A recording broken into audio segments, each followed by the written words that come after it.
Olá, boa tarde. Boa tarde. O JC1 começa agora. A Comissão de Constituição e Justiça do Senado sabatina indicado por Jair Bolsonaro para a Procuradoria-Geral da República, órgão que, entre outras atribuições, deve fiscalizar o Poder Executivo. Aos senadores, o subprocurador Augusto Aras defendeu a Lava Jato e também a lei contra o abuso de autoridade e negou ser submisso a Bolsonaro.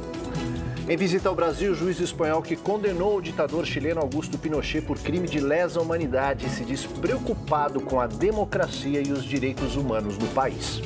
O Supremo Tribunal Federal vota hoje recurso que pode afetar as condenações de mais de uma centena de réus da Lava Jato. E aqui no estúdio, nosso assunto hoje é a segurança no trânsito. A convivência entre ônibus, carros, bicicletas e pedestres nas ruas das grandes cidades nem sempre é pacífica e precisa de atenção de todos. Nas notícias internacionais, o parlamento britânico volta ao trabalho e situação do primeiro-ministro pode ficar insustentável. E novo relatório do painel intergovernamental para o clima alerta que o nível dos oceanos está subindo numa velocidade 2 vezes maior do que no século passado. E o quadro milionário que estava escondido na parede da cozinha de uma idosa na França. JC1 Cultura de Informação começa agora.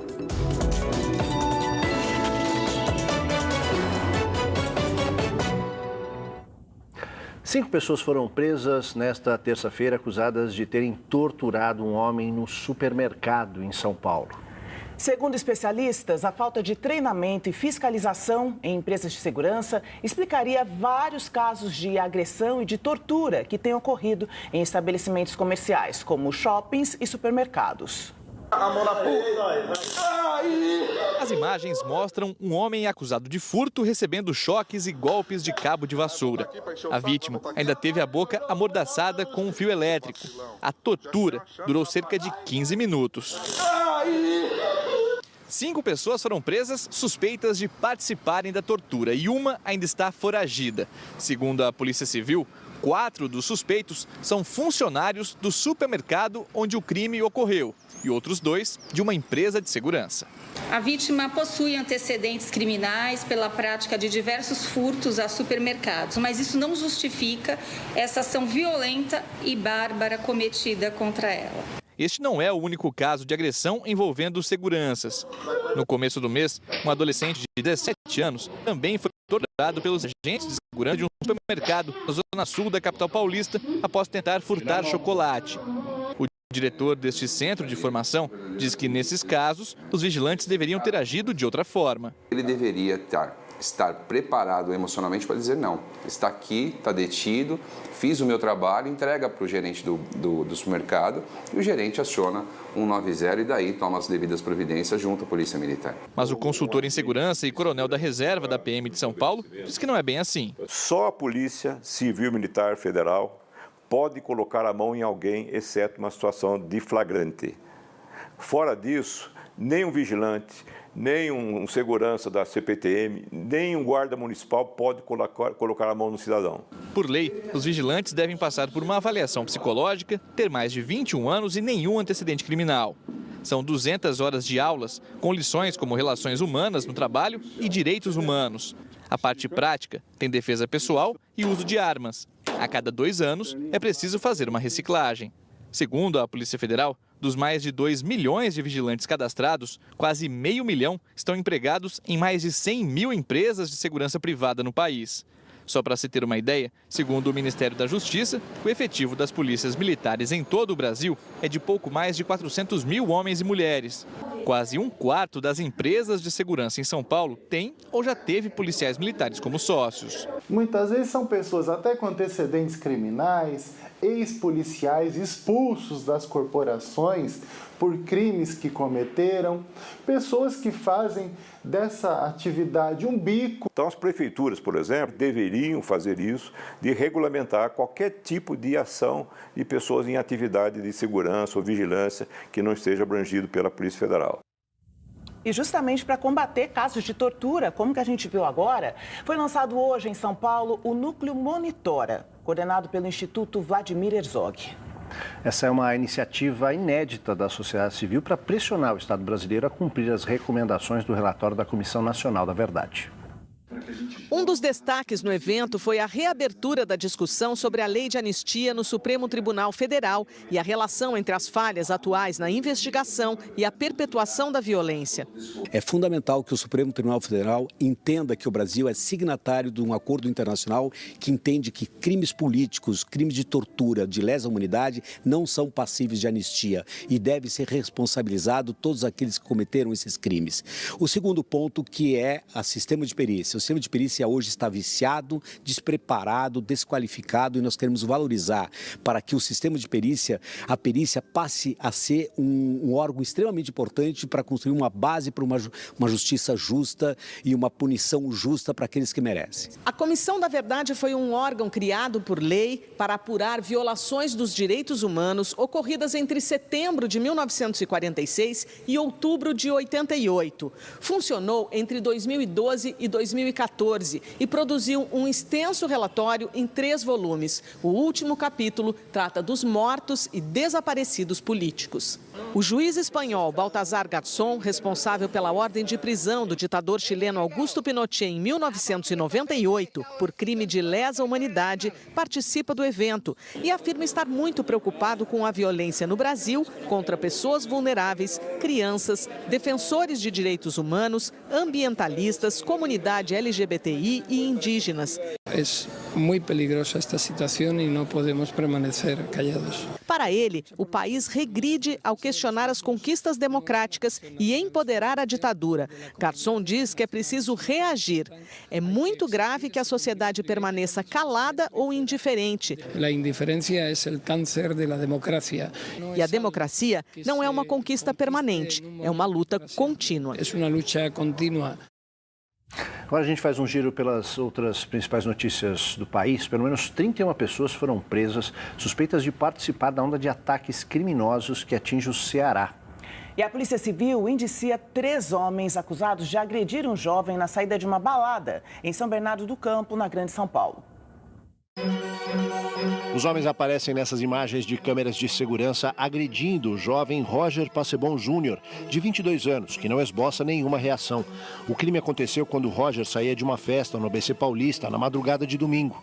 Segundo parentes, a agressão foi motivada por homofobia. Roger está internado em coma num hospital em São Bernardo do Campo e o estado de saúde dele é grave. Os 3 homens foram indiciados por lesão corporal gravíssima e racismo.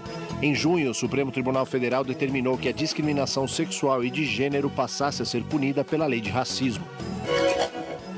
O Ceará chegou ao 6º dia da onda de ataques criminosos contra coletivos, prédios públicos e veículos. Durante a madrugada, um grupo ateou fogo numa van escolar que estava vazia no pátio da Prefeitura de Choró, na Grande Fortaleza. Ontem, 16 veículos que estavam no pátio de uma concessionária foram completamente destruídos. Segundo o governo do estado, os ataques são uma reação de detentos que querem a volta de regalias nos presídios do estado. O Conselho Nacional de Justiça afastou 5 desembargadores e um juiz do Tribunal Regional do Trabalho da Bahia, suspeitos de vender sentenças e favorecer réus. São eles os desembargadores Norberto Frerich, Adna Aguiar, Pires Ribeiro, Ezequias Oliveira e Graça Bones, além do juiz Tiago Barbosa de Andrade. Para o Corregedor Nacional de Justiça e relator do caso, Humberto Martins, os indícios contra os magistrados, abre aspas, são fortes, com tintas vivas e robustas, fecha aspas. Em nota, o TRT-5 afirmou seu compromisso com a imparcialidade da justiça e declarou que vai acompanhar a investigação dos fatos. O indicado pelo presidente Jair Bolsonaro para a Procuradoria-Geral da República, Augusto Aras, está sendo sabatinado agora pela Comissão de Constituição e Justiça do Senado. Pois é, aos senadores ele disse que não será submisso ao chefe do Executivo e defendeu a extensão dos procedimentos da Lava Jato a todo o Ministério Público. Se aprovado, Aras terá mandato de 2 anos na PGR. Entre os principais temas da sabatina estão a autonomia e o corporativismo no Ministério Público, meio ambiente, direitos humanos e a Lava Jato. Primeiro, a indicação será votada pela Comissão de Constituição e Justiça. Depois, segue ao plenário da Casa, que dará a palavra final. As votações sobre a indicação de Augusto Aras, tanto na comissão como no plenário, serão secretas. Para ser aprovado em plenário, Aras precisará de pelo menos 41 votos dos 81 senadores. A escolha Augusto Aras foi criticada por membros do Ministério Público Federal e por juristas. Um dos principais motivos é o fato do presidente Jair Bolsonaro ter ignorado a lista tríplice feita por voto direto entre os procuradores. Desde a Constituição de 1988, todos os presidentes respeitaram a tradição e indicaram para o cargo o primeiro colocado, com exceção de Michel Temer, que indicou a segunda colocada, Raquel Dodge. Dessa vez, Bolsonaro ignorou a lista e colocou o vice de Dodge.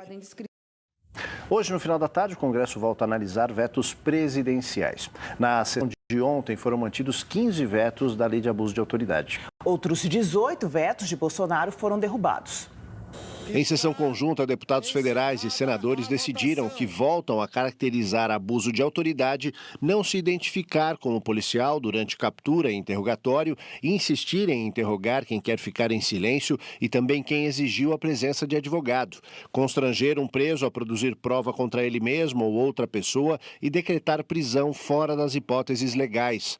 As penas para estes casos variam de 6 meses a 4 anos e perda do cargo público em caso de reincidência.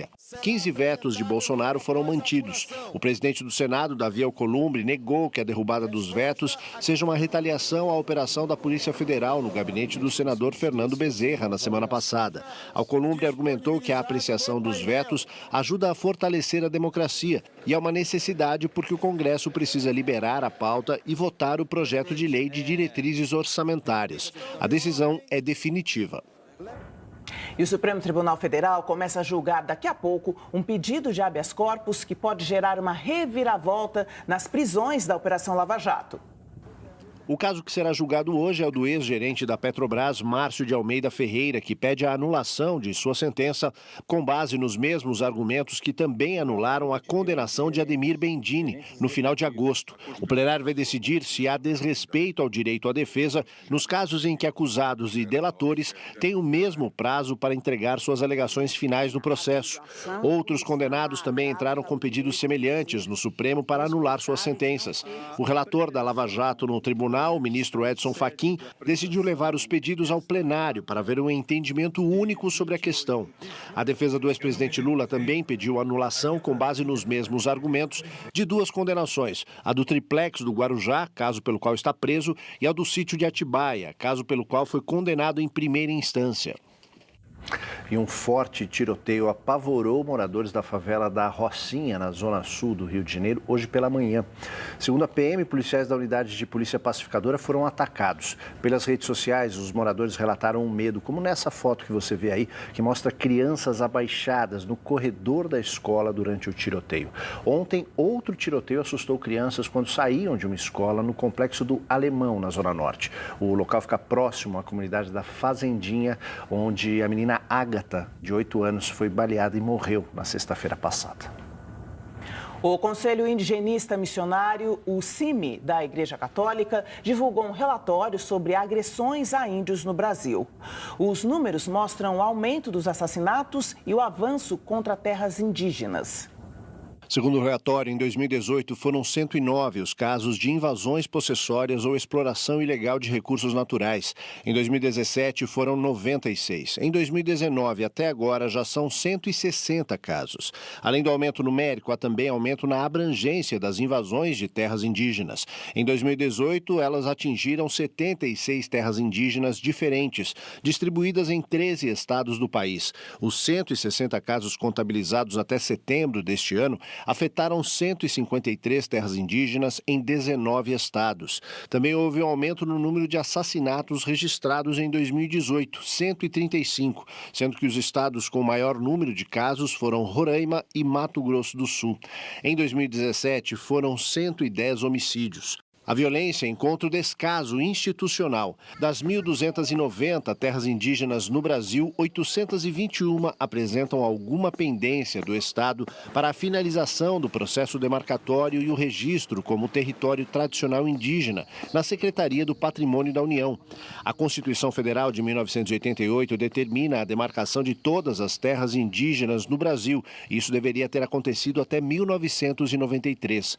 Durante o lançamento, o arcebispo de Porto Velho e presidente do CIMI, Dom Roque Pelosi, fez um desagravo aos índios e ao cacique Raoni, citado por Bolsonaro no discurso da ONU.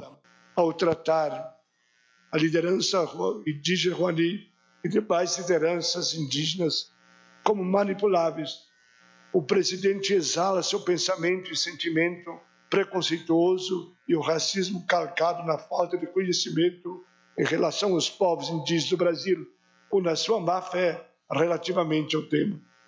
A agressividade nos discursos do presidente da República e de membros do seu governo servem de combustível para a violência cometida contra os territórios e a vida dos povos originários. Depois de criar horários específicos apenas para pedestres, a Prefeitura de São Paulo planeja construir um parque definitivo no lugar onde hoje fica o elevado João Goulart, o Minhocão. Construído na década de 1970 para desafogar o trânsito da cidade, o elevado Presidente João Goulart vive há tempos um impasse sobre sua desativação. Há 3 anos, os carros dividem espaço com os pedestres em períodos alternados. O sonho de boa parte dos moradores da região é ter uma área de lazer definitiva.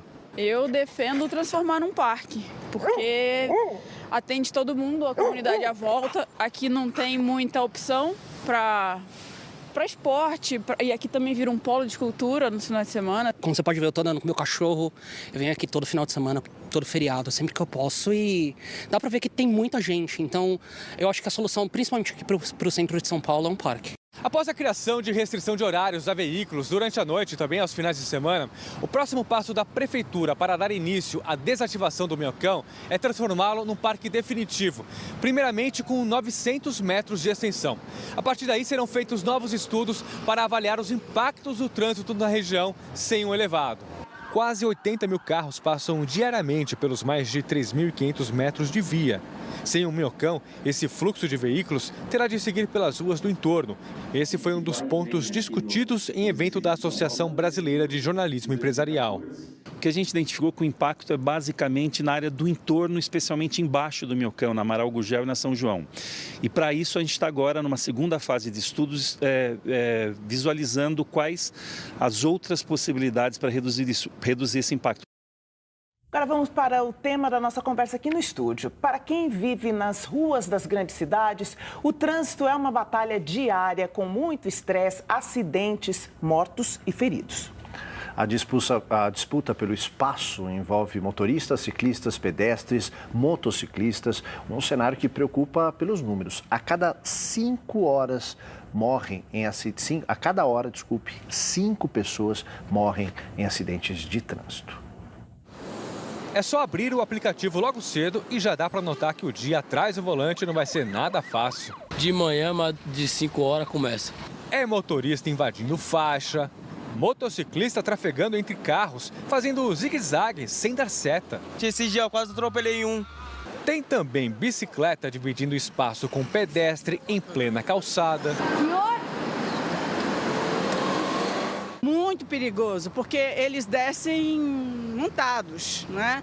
Então, a gente que vai, a gente que vem. Na chuva, são os guarda-chuvas. Eu passo por aqui todos os dias e eu sempre fico muito preocupada. O motorista esquece que a gente está muito menos protegido, né? Que eles, a gente precisa gastar energia do corpo para se mover.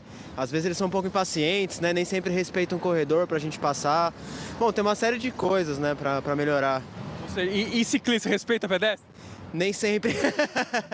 Nem sempre. Eu faço o meu melhor. Esses são pequenos exemplos que acontecem a cada minuto nas grandes capitais. E nesse mesmo tempo, os acidentes são quase que inevitáveis. Para você ter uma ideia, nos últimos 10 anos, segundo o Conselho Federal de Medicina, 1.600.000 pessoas ficaram feridas em acidentes de trânsito. Isso gerou um custo de quase 3 bilhões de reais ao Sistema Único de Saúde. A cada hora, 5 pessoas morrem em acidentes de trânsito no Brasil e outras 20 dão entrada em hospitais da rede pública de saúde com ferimentos graves por causa de acidentes. Entre 2008 e 2016, 368 mil pessoas morreram nas ruas e estradas do país. 6 em cada 10 têm idades entre 15 e 39 anos. A maioria, homens. A Renata teve uma experiência recente com a pequena Manuela. A sorte que ela estava presa na cadeirinha. Eu acho que é traumático para uma criança, por mais que seja uma batidinha atrás, é assustador, né? No colo, por exemplo, eu acho que é pior ainda, porque ela sairia do seu colo, né? E a nossa convidada de hoje aqui no estúdio é a psicóloga especialista em comportamento no trânsito, Cecília Bellina. Cecília, muito obrigada pela sua presença. Boa tarde para você. Bom, a sensação que a gente tem no trânsito é que está cada vez pior. Essa sensação é real e por quê? Por que piora? Boa tarde, obrigada pelo convite. É real, é real. O trânsito, ele está cada vez, principalmente nas cidades grandes, ele está cada vez mais carregado. E o que falta no trânsito do Brasil e até do mundo inteiro? Educação. Tá? Nós não temos educação de trânsito. E quando eu falei educação, é educação real. Em casa, uma criança não recebe educação de trânsito, porque os pais não têm, ninguém dá o que não tem. Na escola, infelizmente, a gente não consegue colocar. São poucos os projetos, né? São poucos e muito esporádicos, distantes. Esporádicos, né? Distantes. A sociedade, ela deseduca. Modelo você não tem nenhum, os modelos são todos inversos, é para má educação. Então, realmente, o brasileiro, ele entra no trânsito como se fosse uma terra de ninguém, né? Porque ele não respeita as normas, existe, nós temos um código, por sinal, muito bom, mas que não é imposto. Cumprido. Então, fica a terra de ninguém. Então, cada vez morrem mais pessoas, cada vez mais pessoas ficam deficientes, perdem mobilidade por causa do trânsito. Tem um número aqui, um dado, inclusive a gente trouxe para você em casa nessa semana essa informação. O DENIT, o Departamento Nacional de Infraestrutura de Transporte, é quem dá esses números, quer dizer, um órgão do governo, aponta que nas rodovias federais, neste ano, houve até agora um aumento de 2% nos acidentes nessas rodovias. É a primeira inversão, o primeiro aumento que há, é pequeno aumento, mas é o primeiro aumento em 7 anos, né? Isso acontece, a constatação vem depois justamente da desativação de quase 3 mil radares nas rodovias federais. Aí eu queria lhe perguntar, a senhora está dizendo que falta educação. Qual é o papel da fiscalização e da punição do transgressor nesse elemento da educação? Na falta de educação, já que nós não temos a educação, a punição é muito importante. Tá? Porque já que ele não é educado, a punição dói no bolso. Então, ele deixa de cometer a infração pela punição. É agressivo, mas dá resultado. Então, a gente não pode falar a indústria da multa, não sei o quê. Os radares estão ali, é para ser cumprido, né? É lei. E pode acontecer de uma punição virar educação? Sim, a longo prazo, tá? O legal seria a educação, a gente educar crianças, né? Já que o motorista consolidado, é muito difícil mudar o comportamento de uma pessoa que age desse modo há tanto tempo. Mas vamos lá, vamos para as crianças, gente. Sabe, vamos educar as crianças para ver se a longo ou a médio a longo prazo a gente tem um trânsito mais humano. E a nossa função enquanto cidadãos, motoristas e pessoas que estão aí se preparando para enfrentar o trânsito é justamente promover essa melhora, pelo menos fazer a parte que cabe a nós. O que seria fundamental para que essa melhora acontecesse efetivamente? A educação é muito importante, mas com um sistema dentro das escolas ou uma formação de condutores mais rígida, talvez? Também. No código, o último código de 97 prevê a educação dentro das escolas, mas existe aí uma discordância entre o MEC e entre o Código de Trânsito que não deixa isso acontecer. Então, a gente não tem a educação, ela poderia ser uma disciplina na escola ou poderia ser transversal, poderia a professora de matemática um pouco, o professor de educação física, o professor de física, um pouco cada um, mas não está acontecendo. Então, vamos para as autoescolas, né? Centro de formação de condutores. Poderia ser mais rígido o ensino para dirigir. É uma coisa muito rápida, é uma coisa muito superficial. E aí fomos lá e colocamos aquele 1 ano. Aquele 1 ano da carteira provisória para a carteira definitiva, ele serviria para a pessoa aprender a dirigir, né? Então, ela vai lá, ela aprende, tanto teórico quanto prático, e ela vai exercer esse 1 ano, ela consolidaria a aprendizagem. Que é o que acontece em outros países. Que né? é o que acontece em outros países, até foi copiado, né? E o que o Brasil fez? Em vez de uma nova avaliação, o Brasil foi lá e ele tira a carteira de quem tem multas. Então, a pessoa ou passa a multa para outro nome, ou não dirige nesse 1 ano. Então, esse 1 ano não tá tendo o rigor que merecia, né?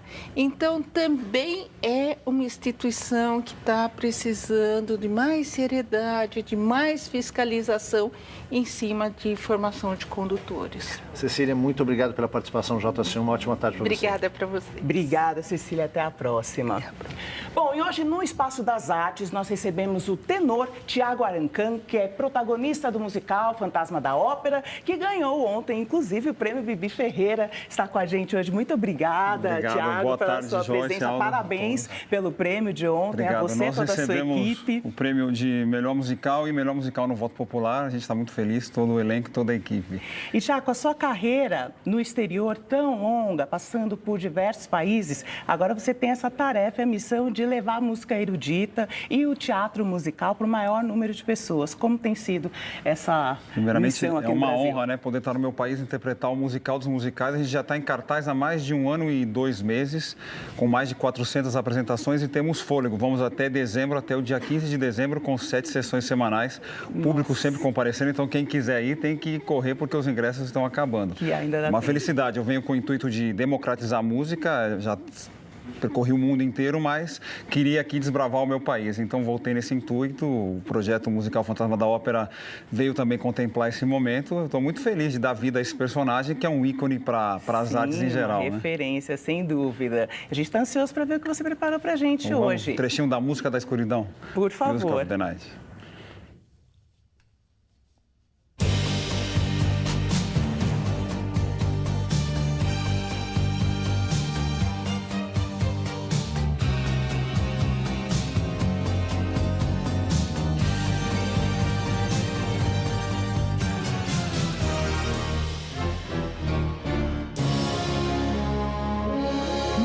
Deixa o som te levar a um mundo novo e teu, onde nada é igual ao que passou. Deixa a alma inventar esse jardim,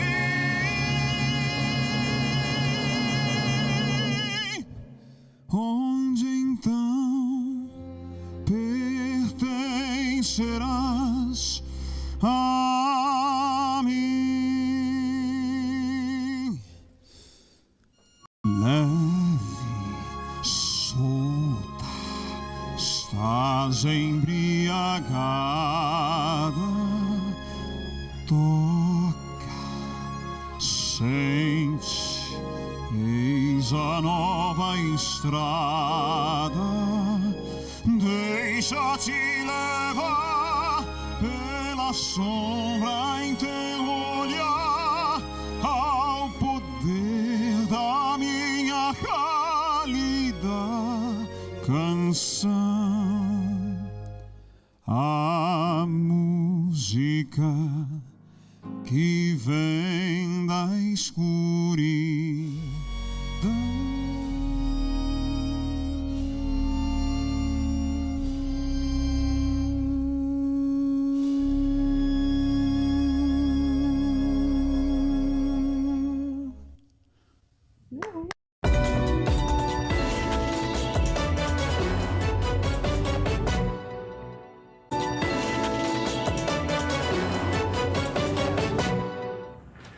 Agora a gente vai para as notícias internacionais. O primeiro-ministro britânico volta a Londres e corre o risco de perder o cargo. E o presidente russo recebe o venezuelano para debater assuntos latinos. E Donald Trump chama de caça às bruxas o pedido de impeachment contra ele.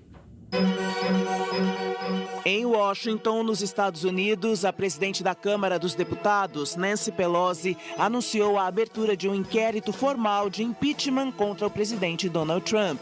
Ela afirmou que Trump segurou uma ajuda de $400 milhões para a Ucrânia e pressionou o presidente do país, Volodymyr Zelensky, para investigar um caso que poderia afetar Joe Biden, o oponente político de Trump nas eleições de 2020, e o filho dele, Hunter Biden.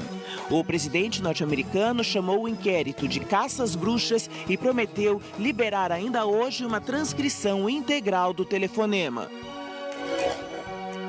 O presidente russo, Vladimir Putin, recebeu em Moscou o presidente venezuelano, Nicolás Maduro, num encontro para discutir assuntos regionais da América Latina e a ingerência de países em assuntos venezuelanos. Maduro, que vive a pior crise econômica da história recente da Venezuela, disse que foi encontrar Putin porque ele é um amigo e camarada e ainda anunciou reuniões com dirigentes de importantes empresas russas. E Vladimir Putin disse que a Rússia apoia o diálogo entre o governo da Venezuela e a oposição para encontrar uma saída para a crise no país sul-americano. Após a Assembleia da ONU, o primeiro-ministro britânico Boris Johnson voltou a Londres para a reabertura do parlamento depois do Superior Tribunal ter considerado a suspensão ilegal. O líder do Partido Trabalhista, Jeremy Corbyn, afirmou que Johnson deveria pedir desculpas à rainha e ao país pela manobra política. Boris Johnson disse ter respeito pelos juízes, afirmou que vai seguir em frente, respeitar o que o tribunal decretou, mas vai concretizar o Brexit com ou sem acordo em 31 de outubro. Com a insistência do chanceler inglês na saída do bloco europeu, existe até a possibilidade da demissão de Boris Johnson, a nomeação de primeiro-ministro interino e até de novas eleições. O nível dos oceanos está aumentando 2,5 vezes mais rápido do que no século XX. O alerta é do Painel Intergovernamental sobre Mudanças Climáticas, o IPCC, ligado às Nações Unidas. O texto avisa que milhões de pessoas no mundo vivem hoje em áreas que ficarão inabitáveis e devem conviver até 2050 com eventos climáticos extremos, como a maior frequência de ciclones de categoria 4 e 5, isso principalmente nas regiões costeiras. O relatório especial sobre oceanos e geleiras constata o aumento 2,5 vezes mais rápido no nível dos oceanos do que o registrado no século passado. Os dados do IPCC também apontam que, se nada for feito, os oceanos se tornarão mais ácidos, prejudicando a vida marinha. E até o ano 2100, o nível dos mares pode subir até 1 metro de altura, com consequências para milhões de pessoas em áreas costeiras e ilhas. Foram 2 anos de trabalho para produzir as 900 páginas do relatório, concluído numa reunião de 2 dias com cientistas e diplomatas de 195 nações. Alguns países liderados pela Arábia Saudita, principal produtor de petróleo do mundo, queriam a derrubada do trecho que pedia a redução pela metade das emissões de gases do efeito estufa até 2030 para manter o aquecimento em 1,5 graus. Mesmo assim, o documento foi aprovado por unanimidade. De volta ao Brasil, a gente fala agora de cultura, né? Um dos mais importantes eventos do cinema nacional, o Festival do Rio, recorre à chamada vaquinha virtual para tentar realizar a edição deste ano. Pois é, sem o tradicional patrocínio da Petrobras e o apoio da Ancine, a direção do festival quer arrecadar pelo menos R$1 milhão. O Festival do Rio está marcado para acontecer de 7 a 17 de novembro, mas na semana passada a direção do festival tornou pública a possibilidade da 20ª edição do evento não acontecer por falta de dinheiro. O orçamento de R$4,5 milhões, o mesmo do ano passado, mas a organização não tem nem 1/3 desse valor em caixa. A vaquinha virtual é feita por um site de financiamento coletivo. A primeira meta é arrecadar R$500 mil. Há mais 2 metas para chegar ao valor de R$1,2 milhão. No ano passado, o Festival do Rio exibiu mais de 200 filmes de 60 países. Para este ano, a direção do festival quer apresentar uma programação menor, com 150 filmes, para tentar reduzir os custos da produção. Hoje, dia 25 de setembro, é o dia do rádio. Essa data lembra o nascimento de Roquete Pinto, responsável por fundar, 40 anos depois, a primeira emissora do país, a Rádio Sociedade do Rio de Janeiro. De lá para cá, muita coisa mudou. Quem marca essa data é Cadu Cortez, contando essas novidades para a gente. Boa tarde, Cadu. Boa tarde, Aldo. Pois é, eu estou aqui na porta dos estúdios das duas rádios Cultura. Tem a Cultura que fica dentro aqui da Fundação Padre Anchieta. Aqui um pouquinho só do estúdio da Rádio Cultura FM, que agora no ar está com a programação musical. E do meu lado esquerdo, o estúdio da Rádio Cultura AM, que opera em 1.200, mas também pela internet, também pelo aplicativo, e é justamente sobre isso que a gente vai falar um pouquinho, essas mudanças todas. Eu estou recebendo aqui Alexandre Ingrevalo, que é radialista, companheiro de tantos anos aqui mesmo, né? Fomos companheiros já há muito tempo, né, Ale? Exatamente. Falar um pouquinho dessa transformação, né, Ale? Que o rádio veio no AM, depois no FM, e hoje vive esse novo momento. Todo mundo imaginou que o rádio fosse morrer, mas está vivo e muito vivo. Boa tarde. Boa tarde, prazer estar contigo aqui no JC1. Bem-vindo de volta aqui à rádio. A gente já trabalhou juntos aqui nesse estúdio há alguns anos.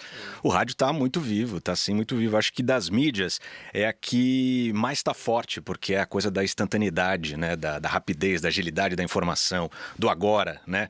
O rádio você não precisa correr para maquiar, nem botar roupa, abre uma linha de telefone, entrou, está no ar. Né? E, inclusive, quando a gente viveu uma época dos apagões, etc., que todo mundo recorreu para onde? Para o rádio, né? Para o rádio, exatamente. E a informação, acho que tem até uma pesquisa que diz que o rádio é um dos meios mais confiáveis, se não o mais confiável, né?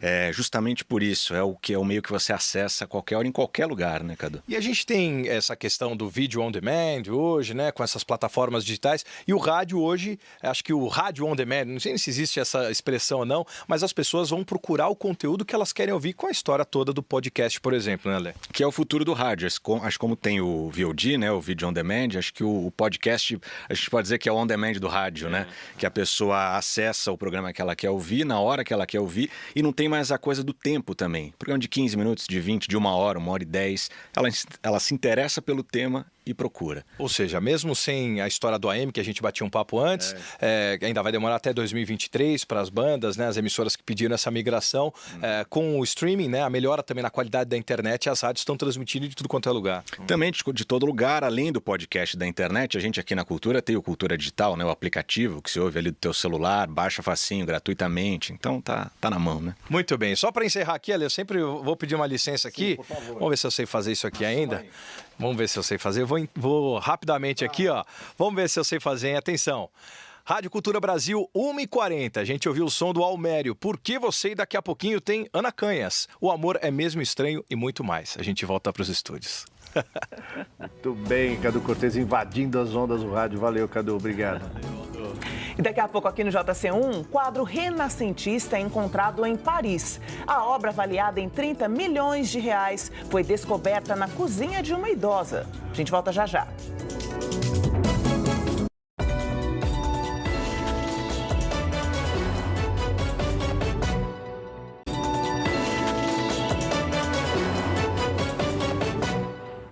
Olha só esse caso. Imagine descobrir na cozinha da sua casa um quadro na parede que vale milhões. Foi o que aconteceu com uma senhora na França. A obra tem o título Cristo Zombado, do pintor italiano Cimabue, artista do começo da Renascença, no século XIII. A obra passou anos pendurada na parede da cozinha de uma senhora idosa em Copenhague, ao norte de Paris, até que alguém chamou um especialista para uma avaliação. Ela tem o estilo do mestre italiano e os túneis feitos por carunchos na moldura combinam com os de outras duas obras conhecidas do mesmo pintor. O pequeno quadro mostra a figura de Cristo cercada por uma multidão raivosa que chega para prendê-lo. Mede 20 por 26 centímetros e era parte de um conjunto de 8 painéis pequenos.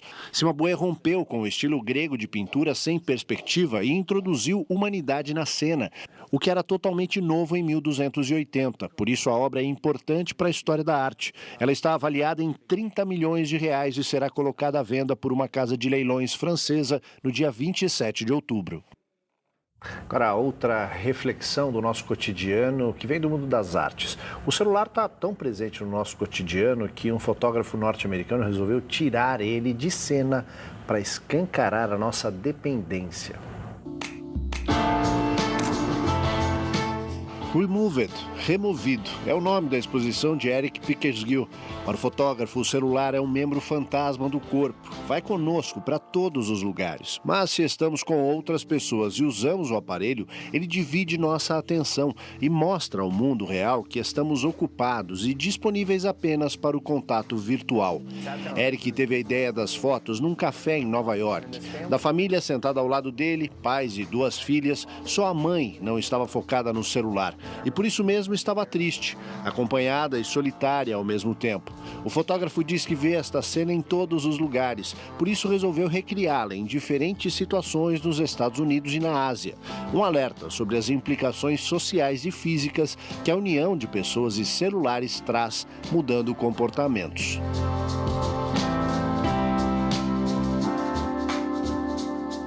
Hashtag fica o alerta, né? Exatamente. JC1 termina aqui. Uma ótima tarde para você. Boa tarde, a gente espera aqui amanhã, à 1h. Até lá.